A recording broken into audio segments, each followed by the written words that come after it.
ଗୁପ୍ତ କଥା ଘନିଷ୍ଠରୁ ଘନିଷ୍ଠ ବନ୍ଧୁକୁ ମଧ୍ୟ କୁହନ୍ତୁ ନାହିଁ।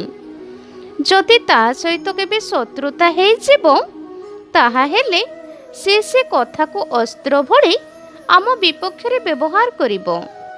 ବେଳେବେଳେ ସମ୍ପର୍କ ଏଥିପାଇଁ ବି ମନରୁ ମରିଯାଏ, ଆମେ ତାଙ୍କ ରାଗରେ କୁହାଯାଇଥିବା କଥାକୁ ମନେ ରଖିଥାଉ ଆଉ ତାଙ୍କ ଭଲ ପାଇବାକୁ ଭୁଲି ଯାଇଥାଉ। ଆତ୍ମସ୍ୱାଭିମାନ ଠାରୁ କିଛି ବି ବଡ଼ ନୁହେଁ। ଯଦି ବାରମ୍ବାର କାହା ସ୍ୱାଭିମାନ ଉପରେ ଆଘାତ କରାଯାଏ, କେତେ ବି ଭଲ ସମ୍ପର୍କ ହୋଇଥାଉ, କେତେ ପୁରୁଣା ସମ୍ପର୍କ ହୋଇଥାଉ, ଶେଷରେ ଭାଙ୍ଗି ଯାଇଥାଏ। ଭୁଲକୁ ଭୁଲିଯାଅ, କିନ୍ତୁ ସେହି ଭୁଲ ଯେଉଁ ଶିକ୍ଷା ଦେଇଛି ତାକୁ କେବେ ଭୁଲ ନାହିଁ। କେହି କେବେ ନିଜ ଇଚ୍ଛାରେ ବଦଳି ନଥାଏ। ମିଳିଥିବା ଦୁଃଖ ଆଉ ସମୟ ମଣିଷକୁ ବଦଳି ଯିବାକୁ ବାଧ୍ୟ କରିଥାଏ। ଜୀବନର ଯାତ୍ରା ବାସ୍ ଏତିକି ହୋଇଥାଏ। ପସନ୍ଦ ଜଣେ ଥାଏ ଆଉ ଭାଗ୍ୟରେ ଅନ୍ୟ ଜଣେ ଲେଖା ହୋଇଥାଏ। ଯେଉଁ ବ୍ୟକ୍ତି ସ୍ପଷ୍ଟ, ସଫା ଆଉ ସିଧା ସିଧା କହିଥାଏ, ତାର ବାଣୀ ହୁଏତ ତୀବ୍ର କଠୋର ହୋଇଥାଏ, କିନ୍ତୁ ଏପରି ଲୋକ କେବେ ବି ଆପଣଙ୍କୁ ଧୋକା ଦେଇନଥାନ୍ତି। ଯିଏ ତୁମକୁ ବୁଝିପାରୁନି, ତାକୁ ବୁଝେଇବା କିଛି ଆବଶ୍ୟକ ନାହିଁ। ଚୁପଚାପ କିଛି ଦିନ ତାଙ୍କଠାରୁ ଦୂରେଇ ଯାଅ, ତାପରେ ସେ ଅନୁଭବ କରିପାରିବ ତୁମ ଅନୁପସ୍ଥିତି ତାକୁ କେତେ କଷ୍ଟ ଦେଉଛି।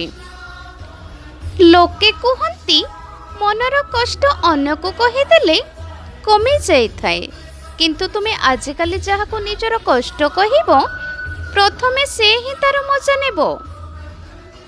ମନ ହେବା ଦରକାର। କାହା ସହ କଥା ହେବା ପାଇଁ ସମୟ ତ ଆପେ ଆପେ ମିଳିଯିବ। ଯଦି ପରିସ୍ଥିତିରେ ପଡ଼ି ଭଲ ପାଉଥିବା ମଣିଷଟିକୁ ଦୂରେଇ ଦେବାକୁ ପଡ଼େ, ତା ମାନେ ନୁହେଁ ସେ ଧୋକାବାଜ। ତୁମେ ତାକୁ ହରେଇ ଯେତିକି କାନ୍ଦିଥାଅ, ଏକେଲାରେ ସେ ତୁମଠାରୁ ଅଧିକ କାନ୍ଦିଥାଏ।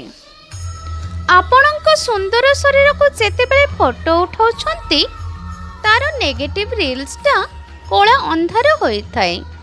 ଠିକ୍ ସେହିପରି ଆପଣଙ୍କ ଜୀବନରେ ଯେତେବେଳେ ଅନ୍ଧାର ସମୟ ଆସିଥାଏ, ତେବେ ଭାବିନିଅ ଭଗବାନ ତୁମର ସୁନ୍ଦର ଭବିଷ୍ୟତର ଛବି ନିର୍ମାଣ କରୁଛନ୍ତି।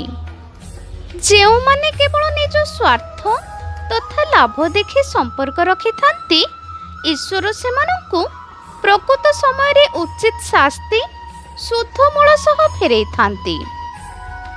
ଜୀବନରେ ଜିତିବାର ମିଠା ସ୍ୱାଦ ସେତେବେଳେ ଅନୁଭବ ହୋଇଥାଏ, ଯେତେବେଳେ ବାରମ୍ବାର ହାରିବାର ପରିସ୍ଥିତିକୁ ସାମ୍ନା କରିଥାନ୍ତି। ଯାହା ଭାଗ୍ୟରେ ନଥାଏ, ତାହା କାନ୍ଦିଲେ ବି ମିଳିନଥାଏ। ଝୁଣ୍ଟିବାରେ କ'ଣ ଆମର ଭୁଲ ନାହିଁ, କିନ୍ତୁ ଆମେ ପଥରକୁ ହିଁ ଦୋଷାରୋପ କରନ୍ତି।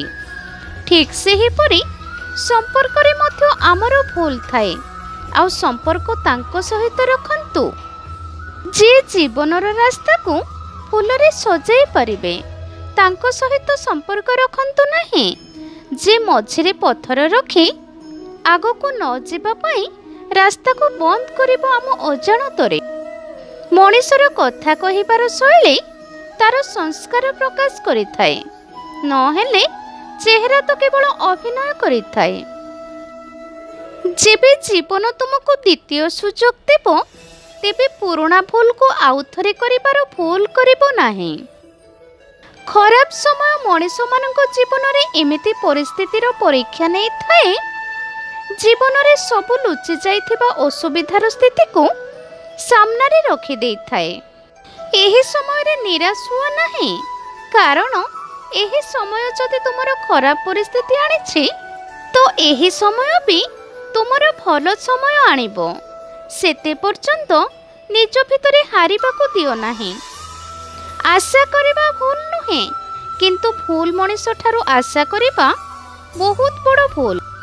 ଯିଏ ସମ୍ପର୍କର ପ୍ରକୃତ ମୂଲ୍ୟ ବୁଝିଥାଏ, ସେ ସବୁ ସମୟରେ ସବୁ ପରିସ୍ଥିତିରେ ସାଥ ଦେଇଥାଏ।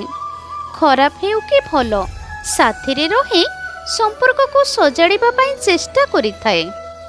ଜୀବନରେ ଏହି ଭ୍ରମରେ କେବେ ରୁହ ନାହିଁ। ସବୁ ସମ୍ପର୍କ ଖାସ୍ ହୋଇଥାଏ। ଏହି ସବୁ ଆପଣାର ଦେଖେଇ ହେଉଥିବା ଲୋକ ଶେଷରେ ଧୋକା ଦେଇଯାଆନ୍ତି। ଏ ଆଖିର ନଜରଟା ବି ବଡ଼ ଅଜବ। ତାକୁ ହିଁ ଖୋଜେ ଯେ ଅଣଦେଖା କରିଥାଏ। ମଣିଷ ଯାହାକୁ ଭଲ ପାଏ ତାର ଅଭିମାନ ଆଉ ରାଗକୁ ସହିଯାଏ, କିନ୍ତୁ ତାର ଅହଙ୍କାରକୁ ନୁହେଁ। ସମ୍ପର୍କକୁ ଅତୁଟ ରଖିବା ପାଇଁ ବୁଦ୍ଧି ନୁହେଁ, ମନର ଶୁଦ୍ଧି ହେବା ଦରକାର।